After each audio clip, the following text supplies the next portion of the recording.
Food കൊള്ളാമെങ്കിൽ മാത്രമല്ല കേട്ടോ, food കൊള്ളില്ലെങ്കിലും ഞാൻ വേറൊരാൾക്ക് ഷെയർ ചെയ്യാറുണ്ട്. എന്താ അത് അത്രയ്ക്ക് വലിയ തെറ്റാണോ? ചിലപ്പോൾ എനിക്ക് ഇഷ്ടപ്പെടുന്ന കാര്യം അവർക്ക് ഇഷ്ടപ്പെടണം എന്നില്ലല്ലോ. ബൈ ദ ബൈ, ഇൻസ്റ്റ തുറന്നാലും യൂട്യൂബ് തുറന്നാലും ഞാൻ ഈ ഒരൊറ്റ സാധനം മാത്രമേ കാണാറുള്ളൂ. എന്താന്നല്ലേ, ബാ നോക്കാം. ഇതിനാവശ്യമായിട്ട് കുറച്ച് ചിക്കൻ എടുത്തിട്ടുണ്ട്. ചിക്കനിൽ മഞ്ഞപ്പൊടിയും കുരുമുളക് പൊടിയും ഉപ്പും മാത്രമേ ഇട്ടിട്ടുള്ളൂ കേട്ടോ. പിന്നെ 2-3 വറ്റൽ മുളകും കുറച്ച് വെളുത്തുള്ളിയും 2 മുട്ടയും ഒഴിച്ചിട്ട് നല്ല ആവിയിൽ വേവിക്കുക. ഒരു 10-20 മിനിറ്റ്.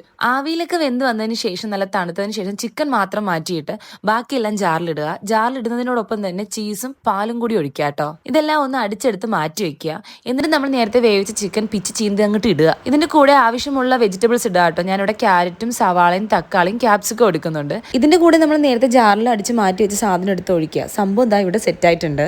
തിക്നെസ് ആവശ്യമുള്ളവരാണെങ്കിൽ പാലിന്റെ ക്വാണ്ടിറ്റി കുറച്ചാൽ മതി കേട്ടോ. എന്നിട്ട് നമ്മുടെ പാൻ അടുപ്പിൽ വെക്കുക. അടുപ്പിൽ വെച്ചതിന് ശേഷം ബട്ടർ ഇടുക. എന്നിട്ട് ബ്രെഡ് ഒന്ന് ടോസ്റ്റ് ചെയ്തെടുക്കുക കേട്ടോ. സംഭവം വീഡിയോയിൽ കാണുന്ന പോലെ തന്നെ നല്ല എളുപ്പത്തിൽ ഉണ്ടാക്കാൻ പറ്റുന്ന ഒരു സാധനമാണ്. നല്ല കിടുക്കാച്ച സാധനമാണ്. ഒട്ടും ഓയിൽ യൂസ് ചെയ്യേണ്ട ആവശ്യമില്ല. ഡയറ്റ് ഒക്കെ യൂസ് ചെയ്യുന്നവർക്കാണെങ്കിൽ മസ്റ്റ് ട്രൈ ആണ് കേട്ടോ. ബ്രെഡ് ടോസ്റ്റ് ചെയ്തതിന് ശേഷം നമ്മുടെ ഫില്ലിങ്സ് വെച്ച് കൊടുക്കുന്നുണ്ട് കേട്ടോ. ഞാൻ ഒന്നിൽ ചീസും കൂടി വെച്ചെടുക്കുന്നുണ്ട്. രണ്ടിൻ്റെയും ടേസ്റ്റ് എനിക്കൊന്ന് അറിയാൻ വേണ്ടിയിട്ടാണ് കേട്ടോ അങ്ങനെ ചെയ്തത്. ഈ റെസിപ്പി കണ്ടുപിടിച്ചത് ആരാണെന്നും എനിക്കറിയില്ല കേട്ടോ. പക്ഷെ സംഭവം കിടുവാണ്. കിടുവാണോ അല്ലയോ എന്ന് നിങ്ങളൊന്ന് ട്രൈ ചെയ്ത് നോക്കിയിട്ട് കമന്റിലൂടെ പറയാം.